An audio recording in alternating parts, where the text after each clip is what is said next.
I don't know why so many of these things have roots in childhood. Seems like a bad cliche at this point.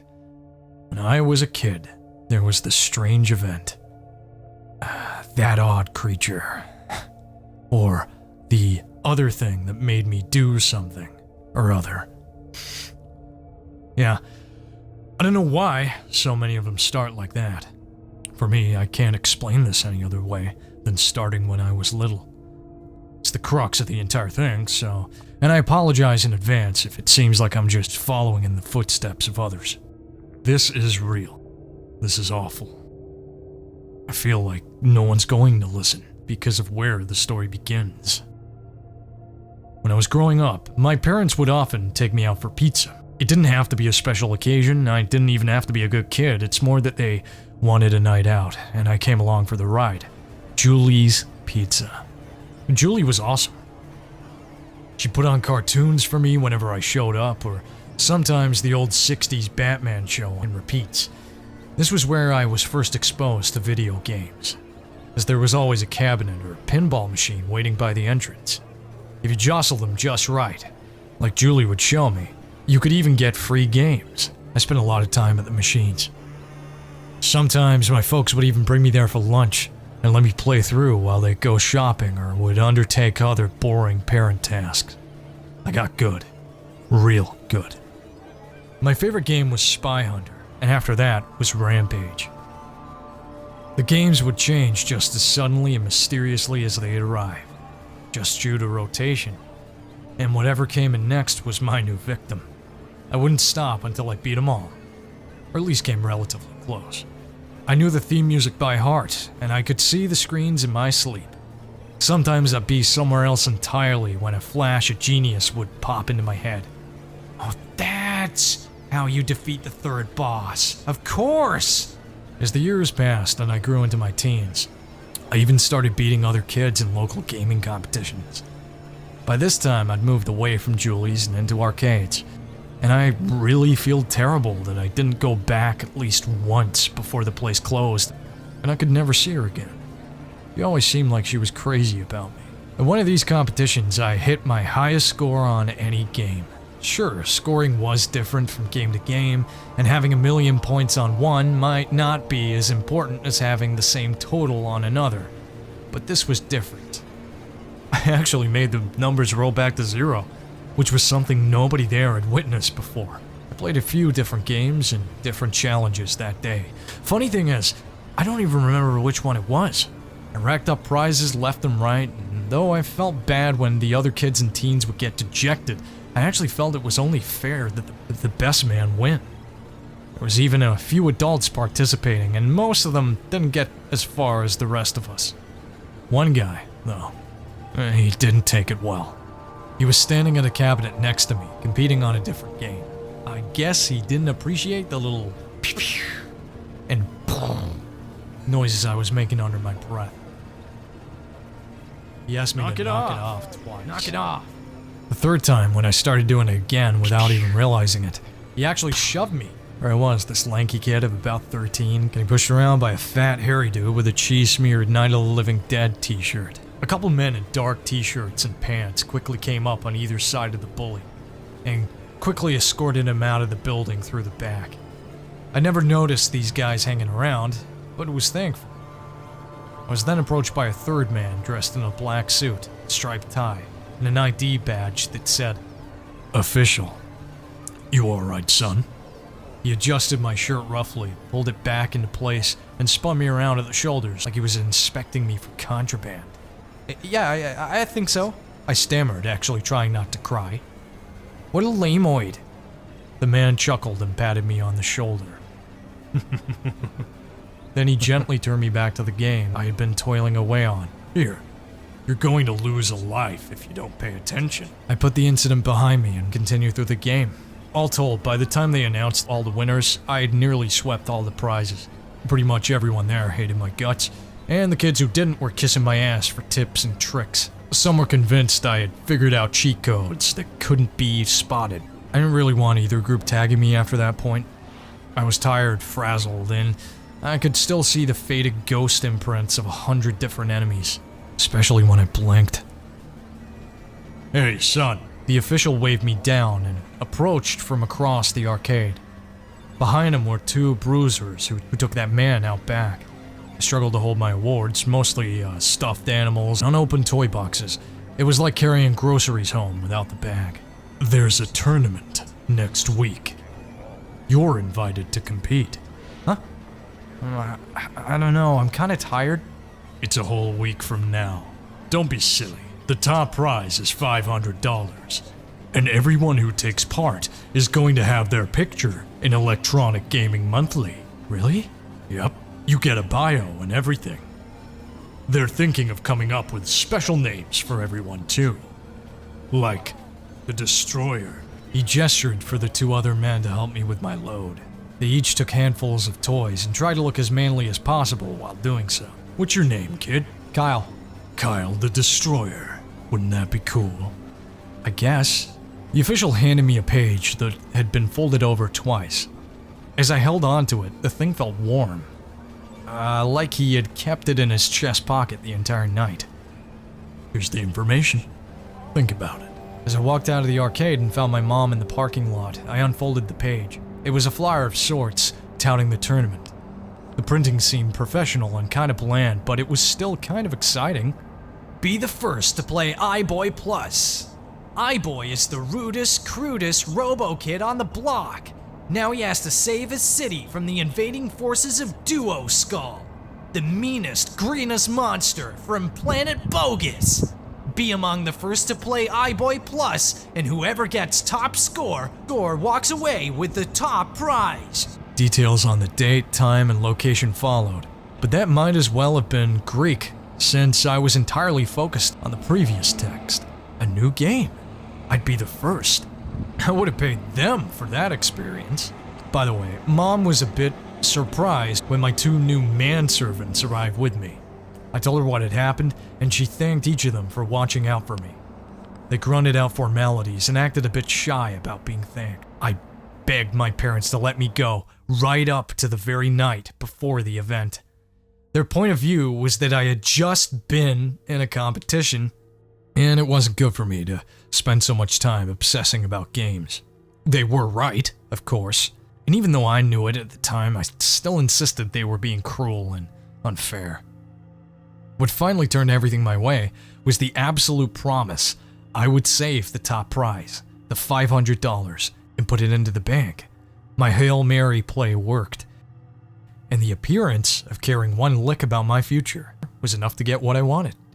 The tournament was held at a local venue that would rent rooms out to conventions, weddings, and so forth. There was a large, colorful out in the front of the cold metal and glass building that read, "Game Tournament, Free Admittance." That alone seemed enough to draw a reasonable crowd, unless everyone had gotten the same flyer I had.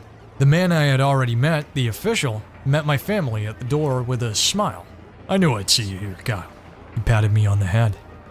You must be the one he told us about. My dad shook hands with the official and grasped his arm. I really appreciate what you've done. Thanks for inviting him here. Where's iBoy? I stood on my toes and tried to pick the new game out amid the sea of cabinets and wondering passersby. Oh, that's a secret. We don't want the reporters spilling the beans before we release it. The official smirked. You'll have to work your way up to that. We have a gauntlet of fun games, and the top 5 players get to see iBoy Plus. There's a special place at the back where the final championship will be held. I sighed and slumped my shoulders. Other games? I'd have to fight my way tooth and nail through a series of other boring, non-secret, non-exclusive titles before I could even look at what I'd come to play? The whole process seemed ridiculously complicated. Alright, where do I start? Anywhere you want. The official gestured across the entire room with a swoop of his hand. There are only 4 games here that count toward the contest. Bottle Rocket, Bloblobber, Stamp Out, and Lunch Counter Lunatics. You'll find multiple cabinets with those games scattered throughout the area. Just play your best, and our computer mainframe will let us know if you get one of the top 5 scores. Wait by the cabinet, and one of our people will give you a silver token. I didn't really catch much of that at the time, but I heard the game names and the bit about the token. I hadn't heard of any of these titles before, but I wasn't concerned about it. While my mom and dad went off and left me to my own devices, I cut through the crowd in search of the correct games. I basically looked for anything with bottle, blob, stamp, or lunch on the logo. Finding a blob-lobber game, I stood about a foot in front of it and studied the screen. The map was maze-based, with the main character throwing blobs of various colors in order to stop an onslaught of different, clear blobs that threatened him. The overall premise seemed obvious enough, so I approached the machine. As soon as my hand took the joystick, another teen wedged himself in front of me. I pried my hand free. He was a tall kid with thick glasses that were scotch-taped at the middle. I saw it first, He snapped. Since he had size on me and this was only my first attempt, I moved on. I eventually settled at a lunch counter lunatics game. I was doing exceedingly well with this one, as the premise was just as simple as the other one. I guided a little waiter around, giving the right orders to the right tables in yet another maze area. Little customers would demand things and change orders or even tell me to send things back at random. It was no sweat though, once I got the general flow of the thing. After each stage, the screen would shift to a top-down view of a plate, and I would have to assemble some sort of meal. These were mostly simple, but every 2 or 3 levels, I'd catch something odd. add lettuce, tomato, lettuce, onion, cucumber, lettuce. It was kind of like Simon Says. Add tomato, onion, cucumber, lettuce, skin, cucumber, tomato. I could have sworn that somewhere in there I was selecting and dragging a hairy flap of human skin onto the product. It took me about 3 or 4 seconds after I complied to even realize what I'd done. Then after I got back into waiting tables, I couldn't even be sure that it had happened. When I was finished playing the game, after it had gotten faster and faster, and I couldn't get anywhere without dropping trays, the screen went black. The words "Game Over" came onto the screen in block letters. No failure animation, no music, just Game over. there wasn't even an option to continue. I wasn't sure if I'd gotten the highest score, but I knew I had a lofty one nonetheless. For this reason, I stood by the machine and waited to see if anyone gave me a silver token. The whole process seemed so questionable that I wasn't even sure how long to wait. Eventually, as others passed by and nothing seemed to be happening, I started to walk away. All right. I turned around when I heard the excited voice of some little kid. I figured someone else had won and wanted to see what score they'd gotten. Instead, I saw 2 people standing at the exact same lunch counter lunatics game I had just finished with. The screen still read "Game Over" as a man in a black shirt and pants handed a gleaming silver token to a tiny little boy in a pink skater dye t-shirt. The boy pumped his fist a few times and excitedly stuffed the token into his jeans pocket. As I ran back to the machine, I called out, "That's mine! I did that!" "I'm sorry." The man in the black shirt looked confused. "That's my high score! That's my token!" "I don't think so." The man shook his head and gave me the look you give when someone's telling you an absurd lie. "I just saw you run up here." Yeah. The little kid sneered. Before I could say anything else, the pink shirt boy disappeared into the crowd. The man was definitely in no mood to hear my complaints as he spoke into a walkie-talkie. "Token 3 is out," he droned. "Copy," came the crackling voice on the other end. "Sir, that was my high score. That kid wouldn't have even been able to reach the controls. Come on!" The man gestured me away dismissively and turned to leave. "If you want a token, go win one. The honest way." "Fucker!" The word escaped my lips before I even knew what I was saying. I'd never uttered any profanity in public before, and I was way more shocked than anyone else could have been. Luckily, he either didn't hear me or just didn't care. Now, I was on a mission. I was pretty sure I'd never be able to beat my own score. Yeah, it was so high, and that really seemed like the peak of what I could accomplish there, so I set out to try another game. After besting 10, 20 games with other teens and adults stuck on them like flypaper, I finally found myself standing at a stamp-out cabinet. At this point, I would have settled for trying the same game, but even the one I had been on was now claimed again. something struck me as odd now. Stamp Out was yet another maze-style game. I took the role of a postal carrier, delivering mail and avoiding hazards like dogs and rogue children on bicycles. I played for as long as I could on that machine, taking every available power-up and prize. I left no stone unturned in my quest to squeeze every last point out of this thing. After a few rounds, the little mailman appeared at the center of the screen, facing me. Rage round. The game boomed. A tiny assault rifle appeared in the mailman's hands, and I let out a loud cheer. This was going to make the game a lot simpler. I delivered packages and letters all over the maze town. Look out, a dog. Blam! Dead. Here comes a kid on a bike. Blam! Dead. They trouble me no longer, and the points just kept racking up like crazy. Woman with a stroller. Blam! Dead. Police officer. Blam! Dead. A tip appeared on screen. Go full automatic by holding down the B button. I did as I was told as an entire group of what looked to be Boy Scouts headed my way in a great stampede. I'll be crushed, I thought. Blam, blam, blam, blam, blam, blam, blam, blam, blam. As the tiny pixelated bodies dissolved with crude 8-bit animations, I went back to bringing packages to all the houses that were probably empty by now. I wasn't even finished when a hand reached out in front of me. I looked down only for the briefest second and saw the silver token in the palm. Then I was back to blowing away suburban citizens. Keep going if you want. I'll leave this here. Don't... The hand slapped the token down with a clatter.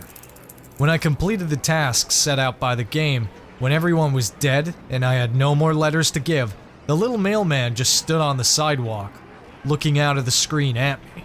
Commit suicide by holding the A and B buttons together. I accommodated the game's wishes and mashed the buttons. The little mailman raised the barrel of the rifle and put it into his tiny mouth. Blam. Game over. That was, without a doubt, the best and most fun game I had ever played. Welcome, champions. The official stood at the door to a secret room and read from a clipboard. You 5 skilled contestants have proven yourselves worthy of our biggest honor. Behind this door, you will find the unreleased prototype of iBoy Plus, an all-new game that will soon be America's best-selling title. iBoy is in trouble, and only you can save him from the vile Duo Skull. You've shown that you have the fortitude and the moxie necessary to defeat this threat to us all. Now let's see you use it. The crowd behind the 5 of us let out a deafening cheer as the official unlocked and opened the door. I looked at the others around me. The little kid in the pink shirt who stole my first token turned to the crowd and flexed his imaginary muscles.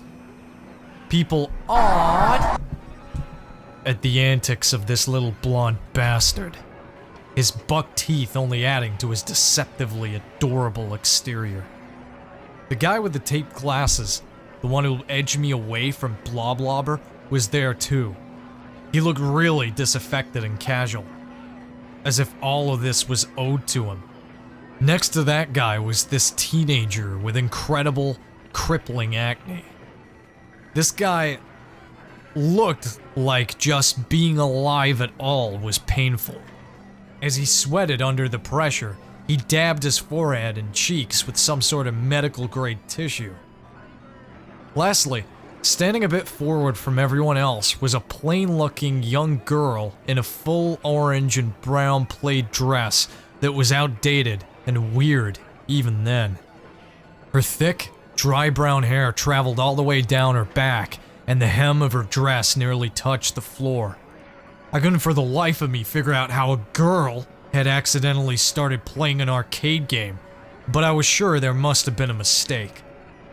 I thought maybe she was holding her brother's place, perhaps. The line into the room was anything but single file. I was quickly jostled out of the way as others went in. The little kid was the only one weak enough to go in after me, and regardless of what he had done, I still felt bad for sweeping my body ahead of him. The inside of the room was dark, scary dark. It was cold, too. The silence of that nearly pitch-black place felt like being in a movie theater before the show starts. The off-putting nature of this absolute quiet forced all within to refrain from speaking. I looked toward the door I'd entered as the official locked it. I could barely make out his black-clad form. What's going on? The little kid piped up. Shh. The rest of us scolded in unison. It was as if we found ourselves in some sort of religious temple. It required an observation of silence. We all felt it. The official passed by the five of us without a word and started turning on a row of arcade cabinets against the left wall. Each machine came to life with a click, and the flickering screens nearly blinded us.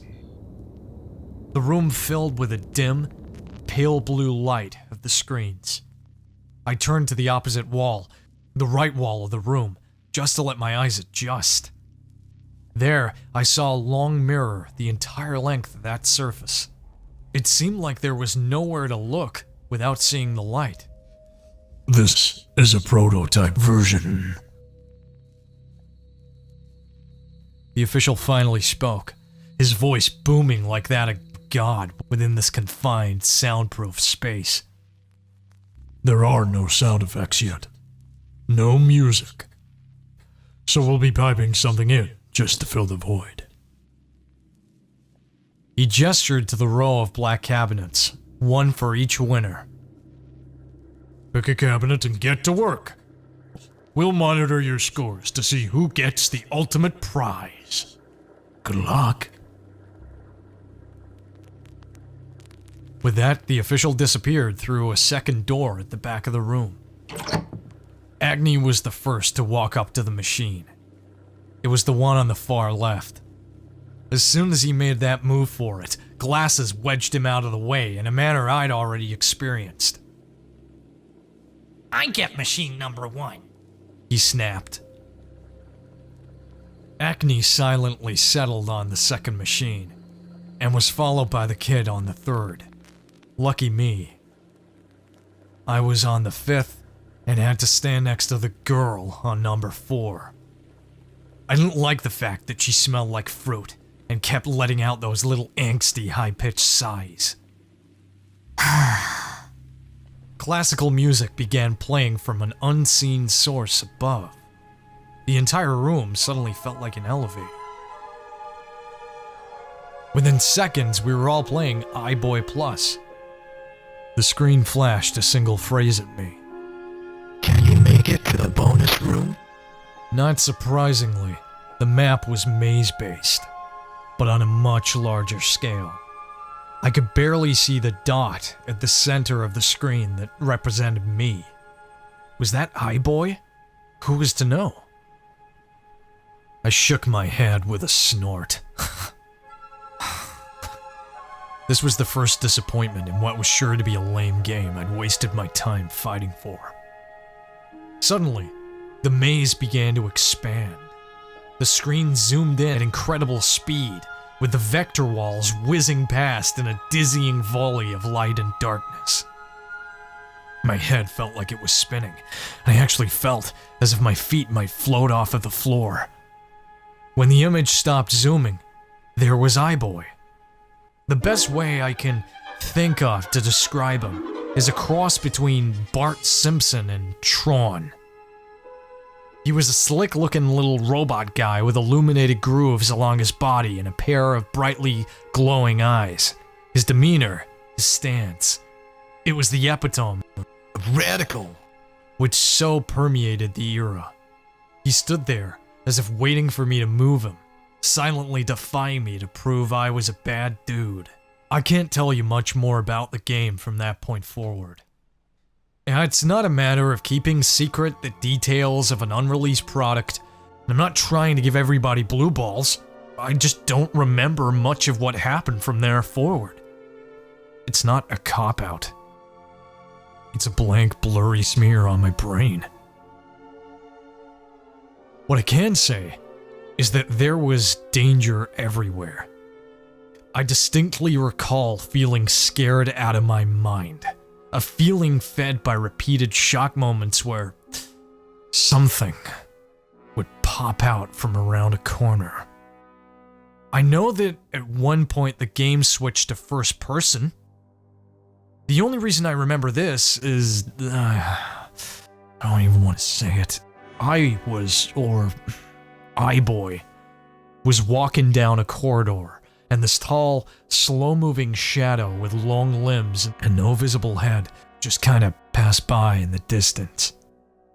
It walked across the opening at the end of that corridor in one smooth motion and didn't regard me at all.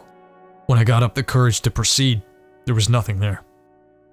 Looking back at my life before then, I know I've seen that thing before. When I was camping. That thing passed through the trees, lit by a campfire. When I had my 4th birthday party at McDonald's, that thing walked by behind the counter. I remember the lanky shademan constantly wandering around me on the fringes of existence. And I'm pretty sure it never really happened. Other than that, all I can recall is the much-touted Duo stall. That's how he would be announced before his arrival, each time. The screen would flash with such intensity that it made my eyes hurt. And the entire time, the screen would just read, Duo stall. It was hard to concentrate when he would appear and ask questions. Especially since the girl was constantly moaning, "Oh my god!" and "Oh no!" Each question had 2 possible answers. One for each of Duo Skull's skeletal heads. Which do you like better? A. Vanilla.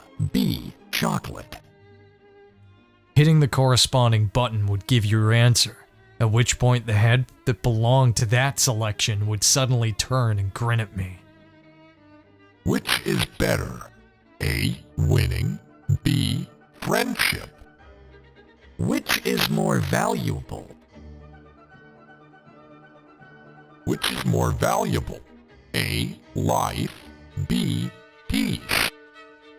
Some of the questions didn't make sense like that. How could life and peace be opposing answers? It seemed to have no real effect on gameplay, yet I felt as if some unknown thing, would go incredibly wrong unless I was truthful. The little kid started screaming at some point, and I could hear a wet sound. It didn't sound like he was peeing himself, but I could hear moisture and figured that's what it was. Who do you think is better? A. Soldier. B. Doctor. Soldier, of course. I might have answered differently before, but now it seemed obvious. Acne started kicking his machine. He must have lost. 2 down, 2 left between me and the big prize. Who would you kill? A. Mother. B. I answered quickly. I wasn't the least bit distracted by the girl, as she started making weird guttural noises, almost right in my ear. Was she getting sick? I didn't care. After I answered that last question, the screen went completely blank. It was as if someone had pulled the plug right out of the wall. I could only blink in confusion as I saw my own reflection peering out at me from the machine's glass.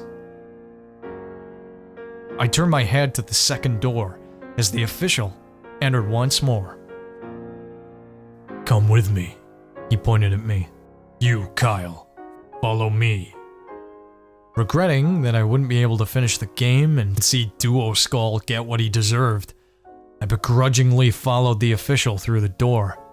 We weaved around, through another door after the official sealed the playroom once more. What happened? Did I win? Please tell me. I was eager, yet hesitant to draw the man's ire. We ended up in another room after making what seemed like a U-turn. There was a large span of dark black glass on the wall, and a few folding chairs sat around a bulky video camera. A woman, dressed in black like the official, seemed to be waiting there for us. She took a folding chair, faced it away from the glass, and gestured for me to sit. Here, stay still and be quiet. I watched the bare wall I had been told to face and tried to make sense of the situation. Had I done something wrong? Well, the official chuckled nervously. I'm pretty sure that wasn't supposed to happen. The room was flooded with light. The woman drew a heavy sigh. As curiosity got the better of me, I cautiously turned and peered over my shoulder. The two adults were looking at the glass, which now revealed itself to be a one-way mirror into the playroom. At one iBoy cabinet, the kid in the pink shirt was huddled on the floor, peeling away strips of his face as his eyes flicked left to right over and over again, like he was watching a tennis match. His shirt was more red than pink now. Acne was still kicking his cabinet, over and over and over again. He was working through the wood and metal to the electronics within. His foot seemed to hang loose and shattered at the end of his leg.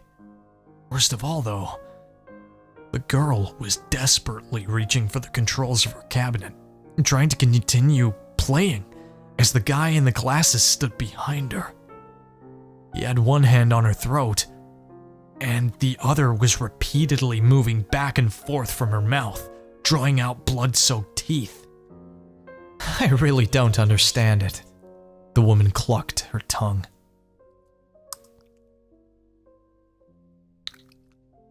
Don't worry, we'll try again. The official consoled her. The official then moved to a large red button next to the mirror and struck it with his open palm. In a split second, I heard a strange hiss, followed by the flash of flames as the contestants, the game cabinets, the entire room started burning. Not long after, the only thing visible behind the glass was a wall of fire. Parents? The official asked plainly. Traffic pileup, I suppose. The woman replied just as coolly. I'd barely turned to face the blank wall once more when I heard the official turn on his heels and walk toward me. I stared forward, too terrified to look at him. He was on level 40. Complete saturation. Maybe he's the exception that proves the rule. The official cleared his throat and stood next to me. Code word, Shade Man. Stand, Kyle. I did. Touch your nose, Kyle. Despite the fact I knew I could choose not to, and even though I had no idea what was going on, I did as I was told. Kyle, punch yourself in the face as hard as you can. That was when it clicked for me. I'd seen any number of movies, comics, and cartoons where the villain uses some object to take control of the hero's mind. Now, I understood. I'd gotten to the bonus room. This was it. And my real prize was continuing to live. I struck myself in the face as hard as possible, breaking my nose and drawing copious amounts of blood. My eyes filled with tears. My knees buckled. But I did not flinch, and I refused to cry out. They bandaged my nose and let me go back to my parents soon after. And I knew better than to tell anyone what had happened. I told them I didn't win, and that someone had elbowed me in the face when they played one of those punching bag games. For decades, I've kept this completely to myself. Judging by web searches I've done, this is the first time anyone has publicly mentioned iBoy Plus for these strange events. Why would I divulge this, knowing full well that it may result in my own death or, worse yet, unending torture. It's because of the last thing I heard the officials say before I ran back to my mother's arms, not caring who saw a teenager clutch to his mommy like an infant. Well, He opened the room up and ushered me out ahead of him. we should follow protocol nonetheless. Monitor. Then take a look at that brain in a decade or two. I can tell that time is drawing close. The Shade Man keeps crossing my door.